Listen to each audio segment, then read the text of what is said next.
और चलिए खबरों की शुरुआत करते हैं। हॉट सीट छिंदवाड़ा में बम्पर मतदान के संकेत मिल रहे हैं। जी हां, छिंदवाड़ा में अगर बात करें 3 बजे तक की तो 62.57% मतदान हुआ है। छिंदवाड़ा में भारी मतदान से अब कयासों के दौर भी शुरू हो गए। बीजेपी ये दावा कर रही है कि यह परिवर्तन के लिए मतदान है, तो कांग्रेस ये दावा कर रही है कि नकुलनाथ के पक्ष में मतदान है। 2019 में छिंदवाड़ा में 82.10% मतदान हुआ था और देखिए अभी तक 3 बजे तक 62.57% मतदान हो चुका है और शाम को 6 बजे तक यह मतदान प्रतिशत बढ़ता चला जाएगा। लेकिन 2019 में जब छिंदवाड़ा में मतदान हुआ था 82.10% नकुलनाथ जीते थे। इस बार 62.57% 3 बजे तक हो चुका है। इसलिए बीजेपी दावा यह कर रही है कि परिवर्तन के लिए यहां पर बढ़ चढ़कर लोग मतदान के लिए बाहर आ रहे हैं। बिल्कुल, तो ये बहुत महत्वपूर्ण खबर है। छिंदवाड़ा पे देखिए इस वक्त राजनीतिक विश्लेषकों की नजर लगातार बनी हुई है। 3 बजे तक का मतदान प्रतिशत आपको बता रहे हैं 62% से ज्यादा हो चुका है। 2019 में 82% से ज्यादा था और अभी समय बाकी है 5 बजे तक का, तो ऐसे में मतदान प्रतिशत बढ़ेगा। और ये बढ़ता मतदान प्रतिशत क्या कह रहा है, किस राजनीतिक दलों की धड़कन बढ़ा रहा है, किसके लिए शुभ संकेत, ये जरा समझने की कोशिश करते हैं। न्यूज 8 शरद द्विवेदी जी भी हमारे साथ जुड़ गए। शरद जी, बढ़ता हुआ मतदान प्रतिशत क्या कह रहा है सर, किसकी धड़कनें बढ़ रही हैं और किस पार्टी के लिए शुभ संकेत हो सकता है, या फिर इसे इस तरह से समझे कि समीकरण क्या होते हैं जब मतदान प्रतिशत बढ़ता है? तो देखिए, बढ़ता हुआ मतदान प्रतिशत किसी के पक्ष में और किसी के खिलाफ है।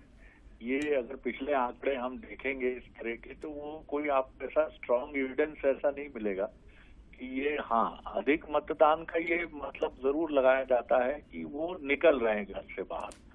तो इसका श्रेय आप राजनीतिक दलों को दे सकते हैं, विशेषकर रूलिंग पार्टी जिनके नेता प्रधानमंत्री नरेंद्र मोदी हैं। लोग एक वजह ढूंढ पा रहे हैं कि उन्हें अधिक वोट करना है। लेकिन यहाँ अगर हम बात करें तो ये ट्राइबल बेल्ट है। 4 जो सीटें हैं, शहडोल की बात करें, सीधी की बात करें और इसके अलावा मंडला की बात करिए, आप छिंदवाड़ा की बात करिए, तो ये जो सीटें हैं ये आदिवासी बहुल जिलों में हमेशा से हाई मतदान का ट्रेंड है। तो अभी एकदम से ये नतीजा निकालना कि ये बहुत ही ज्यादा बालाघाट है, बालाघाट में हमेशा सर्वाधिक मतदान का रिकॉर्ड होता है, 75 से 80% मतदान की ट्रेंड है वहां पर, क्योंकि वो काफी उत्साहित रहते हैं इस चीज को लेकर। लेकिन ये जरूर है कि ट्राइबल सीट पर काफी फोकस रहा है राजनीतिक दल कांग्रेस बीजेपी का, विशेषकर बीजेपी का बहुत फोकस रहा है। आदिवासी मतदाताओं को घर से निकालने की कोशिश उन्होंने बहुत की है, कई उन्होंने स्कीम्स लॉन्च की हैं। प्रधानमंत्री हमेशा जब भी उनकी रैलियां हुई हैं, चाहे चुनाव का समय हो या चुनाव का समय न हो, उन्होंने हमेशा आदिवासी बहुल इलाकों को चुना है।